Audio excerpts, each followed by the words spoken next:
C'est la même année que la RDC a gagné la Coupe des Nations en Égypte, a gagné la Coupe, est allé à la Coupe du Monde. Donc c'était une année formidable. Notre succès de l'équipe nationale dans les années 74, c'était dû à quoi? C'était dû à la préparation. On s'est préparé longuement. Vous voyez ce que ça a donné comme résultat.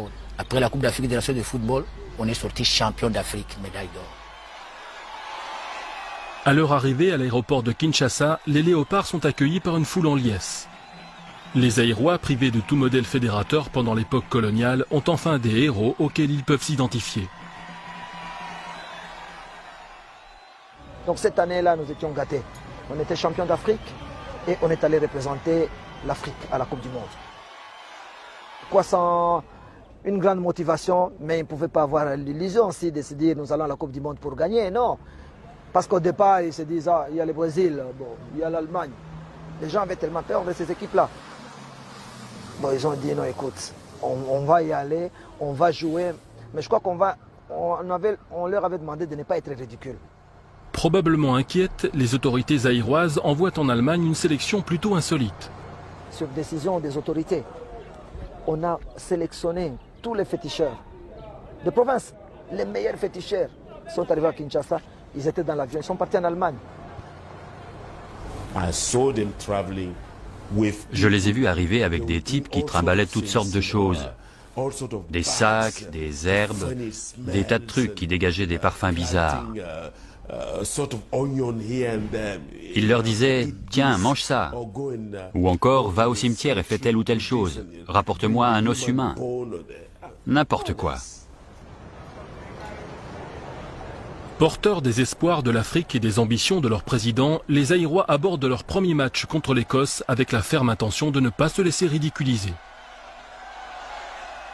On a très bien joué parce que en arrivant en Allemagne, on nous a promis de toucher les primes de participation après les premiers matchs contre l'Écosse. On a très bien joué contre eux parce que l'entraîneur de l'Écosse nous avait promis de nous battre à 11-0. On a joué, on a perdu 2-0. C'était ça. J'étais très content vraiment. Mais au sein de l'équipe du Zaïre, la joie fait bientôt place à la colère, car les primes promises ne sont finalement pas versées. Oui, parce qu'on était sûr après le match de l'Écosse, on pouvait toucher notre prime de participation. Mais la veille du match, on nous a promis qu'il n'y a rien. Alors il y a eu les problèmes d'argent, toujours, les équipes africaines. Il y a eu la prime de la FIFA. Bon, les joueurs à l'hôtel, ils ont appris que bon, on avait donné beaucoup d'argent pour eux. Alors avant la Yougoslavie, ils ont exigé l'argent. Ils ont dit, ah, on nous a dit de donner l'argent. Ah non, il n'y a pas d'argent. Alors il y a eu un climat de méfiance. Les joueurs d'ailleurs, 2 heures avant le match, ont refusé de jouer. Mais ils ont joué avec la détermination de ne pas s'engager. En fait, les matchs de la Yougoslavie, ils l'ont saboté. Ils n'ont pas voulu jouer.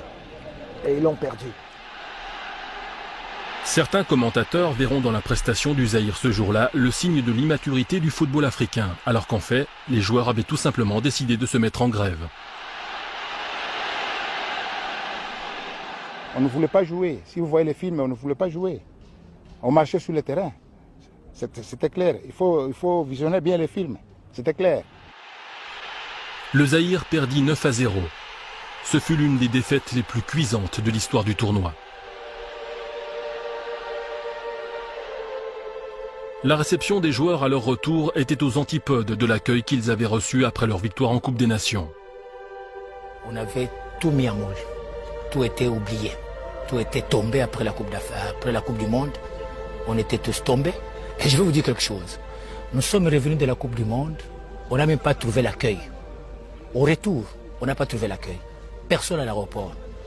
Nous avons été ramassés par des taximens, c'est-à-dire des fanatiques, qui nous aimaient, qui nous ont trouvé qu'on traînait à l'aéroport. Vous voyez, c'est cette réserve-là qui nous a été réservée.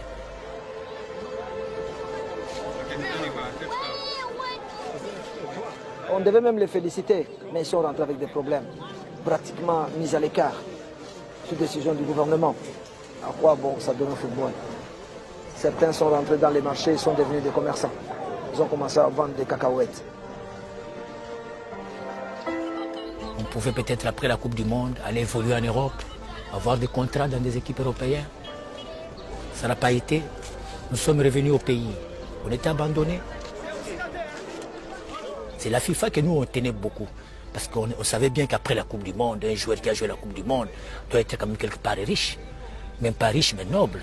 Mais nous, si vous arrivez à aller voir là où nous habitons, vous allez pleurer. Vous n'allez pas accepter d'aller vivre. Vous ne vivrez jamais dans ces conditions-là. Et c'était ça et c'est ça. Je pense que c'est un réveil.